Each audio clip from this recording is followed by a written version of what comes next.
welcome to Webisode 4. I first want to start off by saying I can't believe we're actually up to Webisode 4. When I initially started this, I never thought that people would actually continue asking me questions and they'd be interested and that people would even watch. So first and foremost, I want to say thank you all so much for tuning in, for sending in your questions and picking my brains. It's really been fun. It's been awesome. And I'm truly honored and truly blessed to continue doing this with you all. So thank you. We'll start with question number 1. This person said, since you're an actress, singer, and songwriter, would you rather win a Grammy for Album of the Year for your music, an Oscar for Best Actress for your acting, or an Oscar for Best Original Song for your songwriting? And why? Okay, so we got a Grammy, an Oscar for Best Actress, or an Oscar for Best Songwriting. Okay, well, I would say my first passion is singing. My first passion is definitely singing. A Grammy would be awesome. I've always kind of dreamed of that. I think every singer's dream is to win a Grammy, and I would say growing up, I think that would be it, probably a Grammy. But I wouldn't mind for songwriter. I love to write songs. I feel like when I'm not writing songs and I'm not doing something right, there's a passion in me for that too.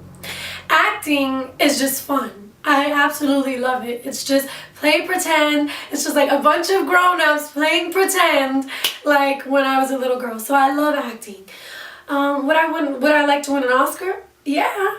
Would I like to win an Oscar for Best Songwriter? Yes.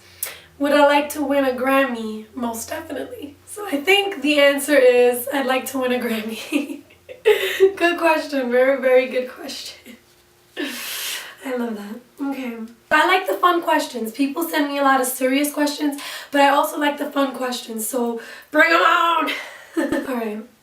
This is from a girl that I'm Facebook friends with, and she needed some advice.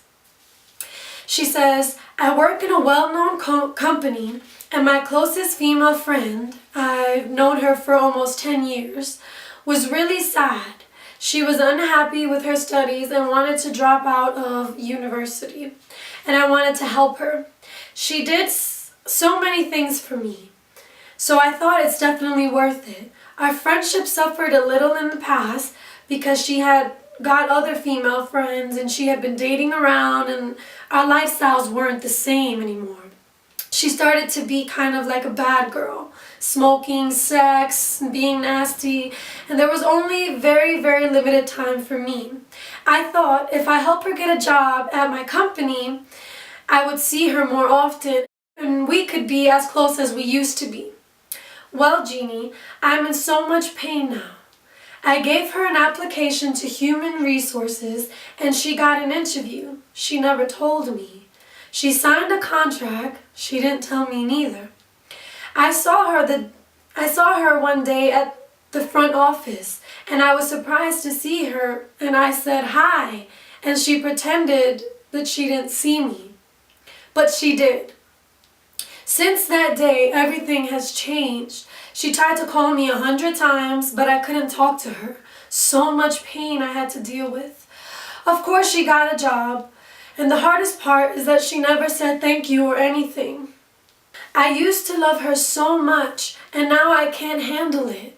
Luckily we don't see each other that often. We work in different teams, but still, to know this woman is around makes me sick.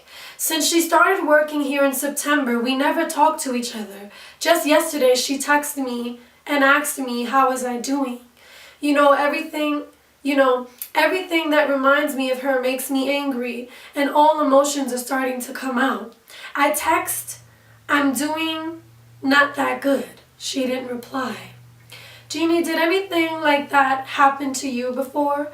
You helped someone and they treated you like... I would love to hear what you would have to say about that and what you would tell me how to deal with it. I love your music. It makes me strong. Well, thank you. And I want to start off by saying yes, that has happened to me before. It's probably happened to everyone, and if it hasn't yet, it probably will. In situations like that, I want to say, when those things happen to you, and they probably will, and in your case it did, you got to take it with a grain of salt, because you can't really lose sleep over this, because you really did the right thing. You were trying to help, and if she hasn't found it in her to say thank you, that doesn't mean that she won't say thank you.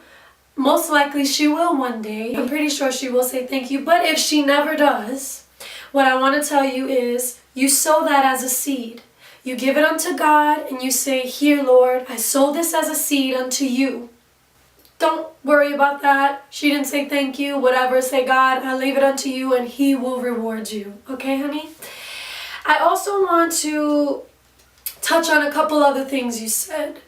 Number one, you said you two started to grow apart. She had a different lifestyle.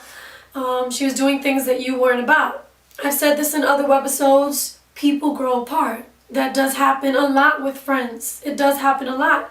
Your life goes one way, her life goes the other, and it happens often. That's, I guess, life. What I would say about that is, you definitely don't compromise yourself. You don't want to do things that you don't like to do because you want to fit in. So if that happens, then you just give it up. You love her, so you had a friendship and you wanted to keep it. You went out of your way and you got her a job because she was depressed. God bless you. You're a good friend. I'll tell you, there's not many people like that. But now that she has the job and she never bothered to tell you, you're saying that you're dealing with emotions. You're upset, you're hurt, you're angry with her, you're disgusted with her. That I do know all too well. First, I want to tell you, forgive her. Forgive her. Let it go. Let it go, because you did what was right. She's the one that has to live with not being able to say thank you, or not even being close to the one true friend that she probably had. Okay? So forgive her. We forgive because we want to be forgiven. And we all make those kind of mistakes, so forgive her. Because unforgiveness is like you drinking poison and expecting that person to die. So you don't want a root of unforgiveness in you. You don't want a root of bitterness. You don't want to deal with those emotions, because those things are more harmful to yourself than they are to the person. Okay? So I just want to say that. Forgive her. Forgive her, girl. Wash your hands of it. You seem like an amazing person, an amazing friend, and you just keep on that way. Don't let anybody take that from you. And next time you see her, smile at her. Sounds like she's trying. She's texting you. She called you a bunch of times. It sounds like she's trying, but there's something that's kind of messing it up. When she texts you, just tell her you're fine. You'll be fine. And try to move on, okay? Because life does go on. And someone very special will come your way, and you'll one day have a friend that will treat you the way you treat them. Alright? So I thank you for your compliment, and I'm so happy that you enjoy my music. And I will continue to make music like that. Alright? You're strong, girl. I want to read the final question today. And it comes from someone really awesome. I would say that. And this was his question. I have a friend that I adored in high school. She was an example of a kind person that I wanted to be. When my girlfriend, now ex-wife, and I used to fight, she would be a neutral party and supporter. Her faith is such a significant part of her life. I can see that now. And I wish to reconnect with her to say thank you and how you been. How do I go about doing this? Well, okay. He's talking about me. We were friends in high school, a good friend of mine. And call me, man. And then we'll go about reconnecting. But thank you for your kind words about me. Love you too. Alright, this was his other question. Also, as a Buddhist, I think it's quite powerful that you make your message and faith such a priority in your life. And I had previously been angered by Christianity. Even now, I sometimes struggle with other people's faith in Christianity because of how they use it as a tool for shunning or outcasting people. How do I go about embracing my friend's faith without imposing my own personal experiences on them? Okay, well, as a Christian, I totally understand what you're saying. When you're passionate about something, when your faith is such a significant part of your life, it's kind of hard to not want to bring people into what you believe, to not want to kind of let these people know, look, this is what's been in my life and it's helping me and it's working so wonderful. And trust me, I totally know what you mean, because as someone who has such a strong connection with Jesus and with my God, I want to share it with the world. I want everyone to feel that feeling that I feel inside sometimes. But I'll tell you this, I learned the hard way. In the beginning, when I first gave my life to the Lord, I wanted everyone to do it. I wanted everyone. So I started to just like grab all my friends and like kind of force them to believe what I believed. And some of them did willingly and some of them were a little uneasy, but I pulled them over the bridge. If you want to live this life, then, something's wrong with you. But the truth is that everyone comes to what they will believe at some point in their life. The good book says, whoever does not receive you or hear you when you leave, shake the dust off your feet. It doesn't say to force. So as a Christian, you were saying you struggled with other Christians because of that, because they shun people, because they just send people on, to pits of hell because they won't believe what they believe. The Bible doesn't say to do that. The Bible just says, shake it off your feet. I know you thought Jay-Z said that, but actually Jesus said that. So, Christianity isn't forceful. It was never meant to be forceful at all. If anything, Jesus was very gentle and he was very kind. And what I can tell you with my own experiences, I was straddling the fence with Christianity for years. I professed to be a Christian, but I was living one foot in and one foot out. I was serving, Jesus in church, but then serving, the other one on a regular day basis. And God never imposed on me, never beat anything into me. If anything, he was very gentle. Kind of waited till he knew that I was ready and that I got to that point where I was able to go the whole way with him. So, I just want to encourage you in that way. Forcing what we believe on people is not really going to help our relationship. It won't help us at all, and I know you dealt with that with Christianity, and I want to say sorry.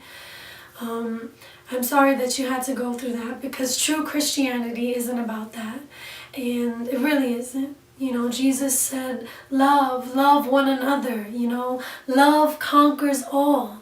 And I know that I'm not only just talking about our relationship, but other people's relationships. If we just love, we all have universal truths. We love, we hurt, we get heartbroken, and we can all meet on that level as people.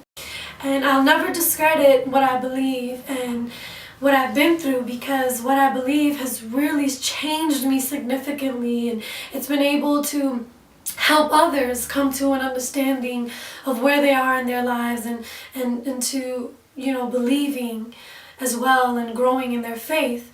But I will say that even though, we don't believe the same things, or a relationship with God has to be organic, and it has to be a relationship, not so much a religion. I want to thank everyone out there for tuning in to Webisode 4. I want you to all send in your questions for the next webisode. My question to you is, and I will answer this same question on Webisode 5. My question to you is it better to be a follower or a leader? Till next time, y'all. Love you.